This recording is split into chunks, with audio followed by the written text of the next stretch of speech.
Welcome back to our show. Once again, my name is Mrs. Augustina Anyanwu, and help me welcome my friend glorynezemma. Welcome back to our sweet home, Africa. Once again, it's a pleasure to have you as our viewer. So we have another topic today. Our topic today is polygamy in Africa, the effects of polygamy. Polygamy. I know Africans are looking at it as a norm.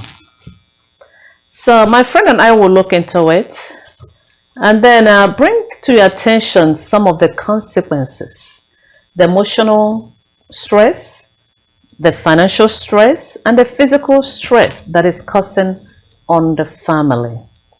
All right, so that's why my friend and I are here today. I know many of us grow up in polygamous families, and many people are living in the Western world now. But I think it's good. I mean, from religion, from civilization, and from so many things, I think it's time for us to revisit it and see if polygamy is really beneficial to our people, or is it detrimental to our people. Go ahead, my friend, with polygamy. Polygamy in the family, yes. I cannot tell you that I have not experienced that. And I think the best name for polygamy is the man telling the wife, watch me while I cheat with another woman. That's the simplest name I can give it, because bringing another woman into your marital home, especially when you have lived for some time, struggle in when in thick and thin that woman is with you. As time goes by, you decided all by yourself that you want to bring another woman in, and then that woman will be there. You will take that one to bedroom and you will sleep with her and don't care. The emotional torture, the abuse, the neglect, the mental torture that you're giving to your so-called first wife. I think it's something that the world, as of now, we just have to condemn that, because it's belittling, and sometimes, and not even sometimes, I think it makes the other woman to think, where have I wronged you? What did I do? What is this one coming to offer to you that I have not given you? Especially if she already, or both of you already have been blessed with children. So in that aspect, I look at it like this is a man's world. I will do what I need to do. I can bring anybody I want and sleep on our matrimonial bed. When it's your own turn, you come in and sleep on the same bed. And when it's her turn, she will come. Then now there is a divided attention, because to you, I paid your dowry. I'm the one that come to your family to marry you. So we need to try to use the rule of thumb. Treat other people as you would like to be treated. Thank you so much, my friend. I like how you started. Polygamy. I know we heard about it with our grandparents, our great-grandparents in Africa, and then some religion too still practice it. All right, so I will focus more on the ones that call themselves Christians in Africa, because our own religion's doctrine teaches us that it's one man, one wife. And a lot of African Christians, I'm sorry to say it, they end up having a lot of concubines, and then they end up marrying so many wives, and they tell you that's how it used to be in the Bible. But before I go to the biblical side, I will call it, I know my friend gave it a name, I will call the polygamy, especially the modern day polygamy, prostitution in disguise. Because what they're doing is that you have one wife, and then you go out. So instead of going out to pay money as to a prostitute, you decide, okay, let me bring more women into my house and then do prostitution, but I will keep them in my house. That's how I look at it. I call it prostitution in disguise. So what we're saying is this: when you go to the Bible, I know a lot of people, especially men, when they start committing adultery in Africa, you ask them, they said, oh, David did it. Solomon had so many wives. But let's go back a little bit biblically. At the beginning, from the book of Genesis, we heard about Adam and Eve. That's right. I don't think there was another woman in between. We heard about Abraham and Sarah. When another woman came in, what happened? Confusion all over. Confusion. Right. So, I mean, this is just, we're just giving you a little highlights. But let's look at the consequences of polygamy in Africa right now. Let's start with men. The emotional aspects. You hear about men always being stressed out. Sometimes they said a lot of men in Africa have high blood pressure. I'm not going by statistics, but I'm just, when you look at it, who wouldn't have high blood pressure when you have 2 or 3 women pulling you from both sides? Different sides, not both sides anyway, because if they're on both sides, at least you'll be fine, but they're pulling you from different angles. So who wouldn't have high blood pressure? Let me throw it back to you, my friend, and then I'll come back.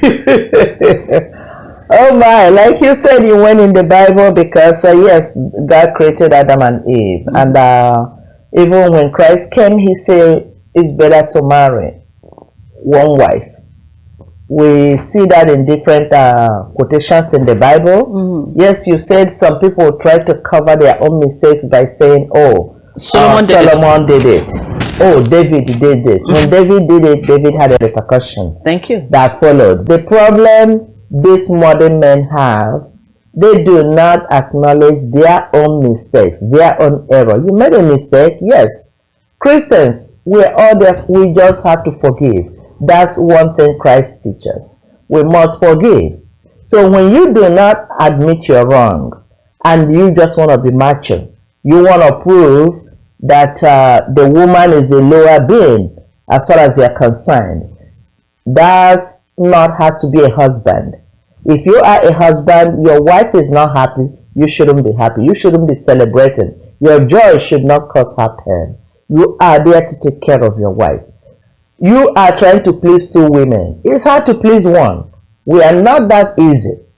So now you're going to please 2 women plus yourself. And that's where we're talking about retirement. You don't have no retirement because God is going to bless you with children. This one will be having kids, the other one already maybe have kids for you. And now instead of you to enjoy your retirement, you will still be busy buying diaper. You will still be busy at 60, 70 years old dropping a little baby to school. Because you think it's something, I want a younger wife. So you think about that, what financially what that one is doing on your pocket, what is doing on your pocket, because the first wife might understand because she started life with you, but this one came in when she think, oh, you got money. And then eventually, she is there to eat the money. It's not to work with you because you are on a different level, a different bracket when it comes to life. The music you will listen is different from whatever she want to listen. Everything you will do is different from hers because you did not come in the same century. So you got to think about that before you venture into a second marriage. Like my friend said, welcome high blood pressure because she's not going to give you that peace of mind you want. My friend. Thank you so much. Actually, when you mentioned David and you mentioned Solomon, when you look at it, though they had so many wives, if you read further in the Bible, you could find out the consequences too, because their houses were, divided. Exactly. I mean, there were frictions everywhere. Right. So when it comes to love, I know we said it in another episode. Be honest to yourself. Men, you can love one woman. It's almost like when you drop a coin at the bottom of a package. It's only one coin that will fall there. The other ones will fall on top.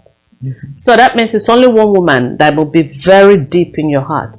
The other one is just someone that you kept there as a concubine. So what we're saying is this. Yes, our grandparents did it many years ago out of ignorance. I know they will tell you, oh, they did it because they have farmland. They needed more women to farm for them and this and this. But when you look at polygamous homes, Their children are still fighting up to today. Even the ones that the parents died so many years ago. So you could see the consequences. So if you want a peaceful home, You're right. take one wife. Have children. If you don't have children, fine. It's fine, because when you die, you're not going to take any child with you. And you're not going to take any wife either. Because like I said, start from the beginning of the Bible. It was in the middle that people started, even from David and everybody, they started marrying these so many wives. And every household that had so many wives, they had trouble. Trouble. So this generation now, let's build good families. Because once you have good families, you have good children too. So our men, stay with your wife. Stop going outside looking for more and more and more women. Women are the same. We are all the same. I mean, our faces might look different, but our body is the same. So if you have one, it's enough if you don't want headache. Unless you want to die young. Because women are not easy to manage. So emotionally, you'll be drained. Financially, you will be drained. Physically, you'll be tortured because every day they will be complaining. And then when they have children, the children will keep on complaining. That's what we wanted to say. And then polygamy. Go ahead if you have more things to say. Go ahead. Physically, they're drained in the sense that some of them, even when they get up from work, to get home become a problem because you will just only imagine what you're walking into. Sometimes you get home, the children are fighting among themselves. All the wives are there, fighting each other. Or as soon as you get home, Daddy, I need money for this, I need money for that. Some of you now sit in a bar or just find another friend or even pray that the job will ask you to stay over. So let's not bring misery into our own life because of greed. Because some of you married 2 wives or more, or just go outside and keep another woman outside out of greed. Not because, like my friend said, women are the same. The way if you say you have a nagging wife, maybe you're staying out late. Exactly. Maybe you're doing things you're not supposed to do. Women, unless they don't want to tell you, any woman can tell when a husband is cheating. Any woman knows when the husband is going after other women, unless that one don't want to tell you, and automatically their behavior towards you will change. Then as you come in, because you already satisfied yourself there, when you get to the door, you will find a piece of something in your face that is not removed. Bend down and pick it up. Make your home a home. Let greed not cause you a lifetime misery. That's all we are trying to say. And then the effects on women, actually, because I know we talked about men over and over, but women in polygamous families, it's really stressful for women too. So we're encouraging women, if you're going into these homes, you know that there's a wife there already. Stay away, because what you're going to do is that you're going to bring problem upon yourself and upon the woman. Because even if you have children, your children will not be happy. There will be a lot of friction. So find your own husband and leave someone's husband alone. That's what I want to say with women, because at a point, let's say if you're sharing a husband with a woman, what you're doing is that you're like half, even financially. If the man is supposed to take care of you, if you're the only wife, if there's 2 of you, he will be dividing things. So you will not even have the joy and everything that you deserve in marriage. So women, stay away from other people's husband. Find your own. My friend, go ahead. Yeah, right. Well, most men, they will ask the first wife not to work, don't have a job. I got it all covered. So when they bring another woman home, maybe that one not have a job. That one know how to dress. That one know, but she was home, keeping the home.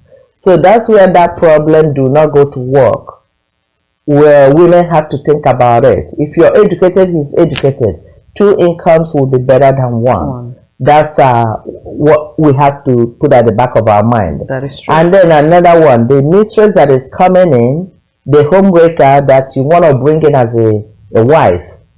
Yes, the children are never going to get along, because the children of the first wife because they're not happy with the second wife coming, they're going to transfer that aggression, that confusion, that anger they have on their daddy, because they cannot be the daddy. They can't fight him. The highest thing they can do, maybe they will ignore him, because the daddy in turn will say, your mother is this, your mother is that, and transfer the hatred in her, because the woman is saying, why are you treating me like that? Then it become a bad woman.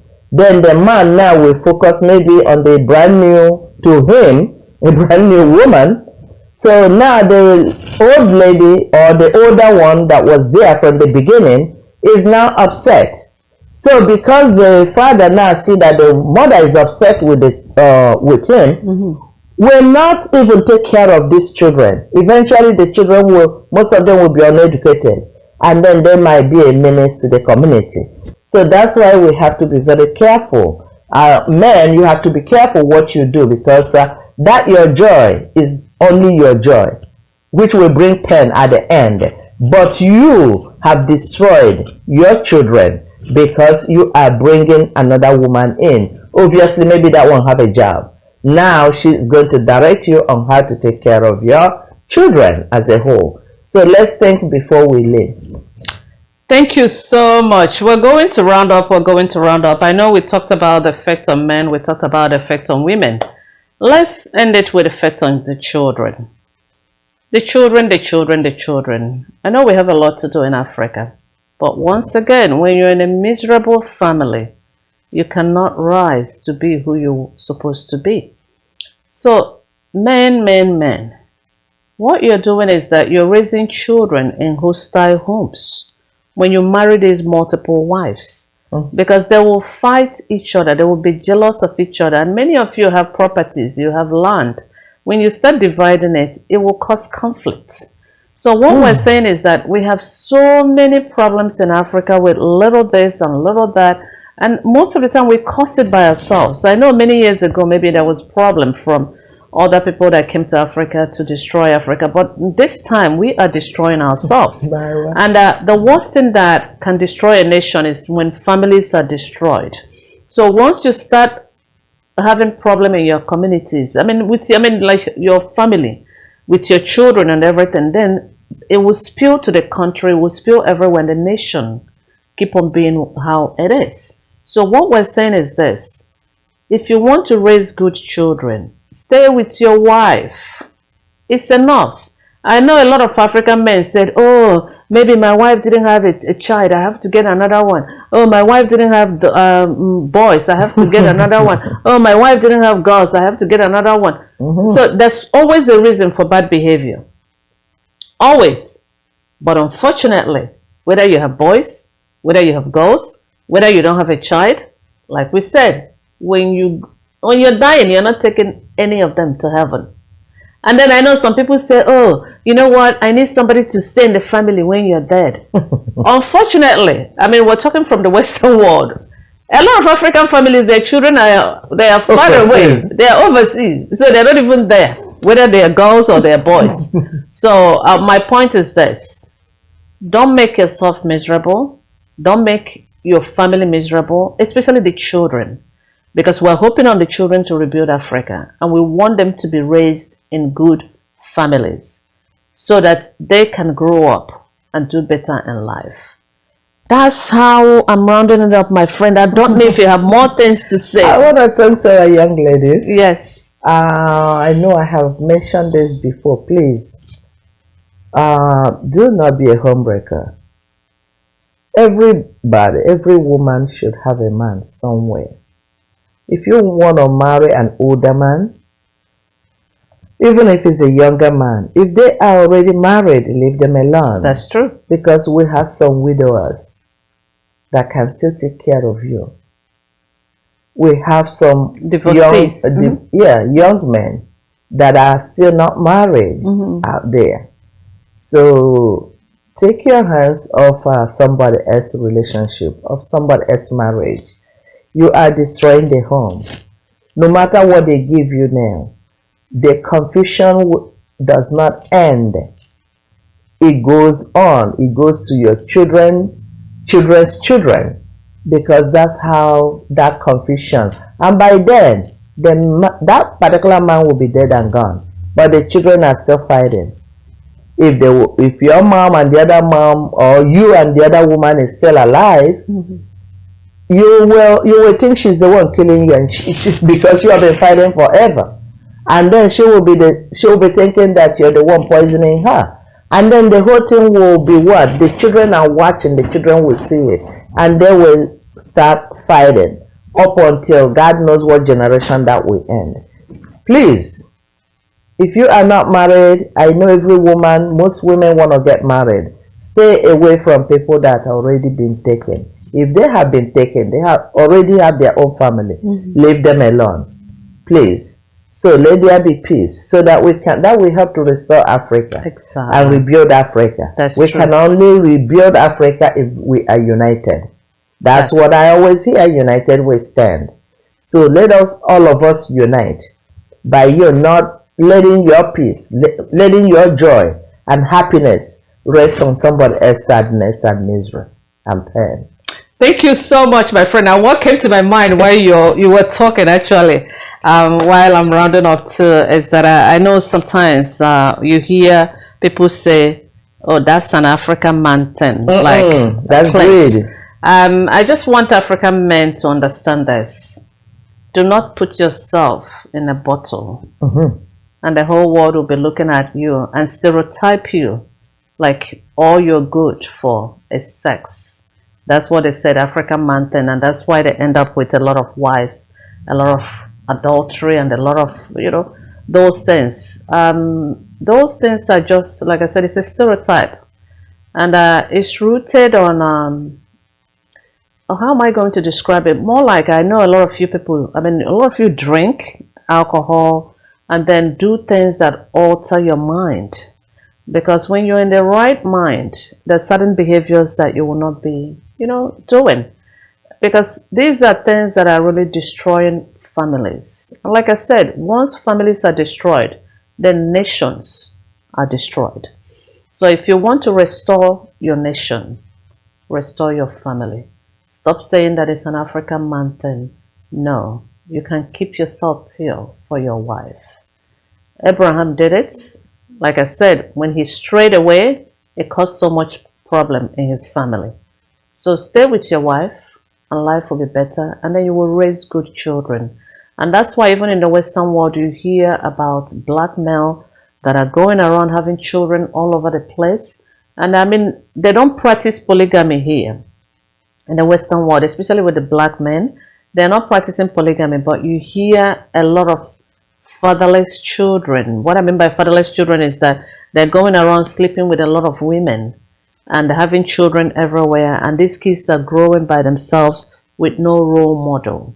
So please, it's not an African mountain. It's just the mentality and the stereotype. African men, you are good men. So don't go by how the world is labeling you. Stay with your family. Marry one wife, stay with your wife, and take care of your children. And that's how we are going to end it today. That's right. So thank you so much for watching us at our Sweet Home Africa, where we bring up some of the challenges that we're facing, and then we offer simple advice that we believe will help our people and help our governments. So continue to watch us every week at our Sweet Home Africa. But don't forget to subscribe. Once again, if you subscribe every week, it will be popping up on your phone without you waiting for somebody to forward it to you. That's right. May God bless you, and may God bless our nation. And thank you for watching us.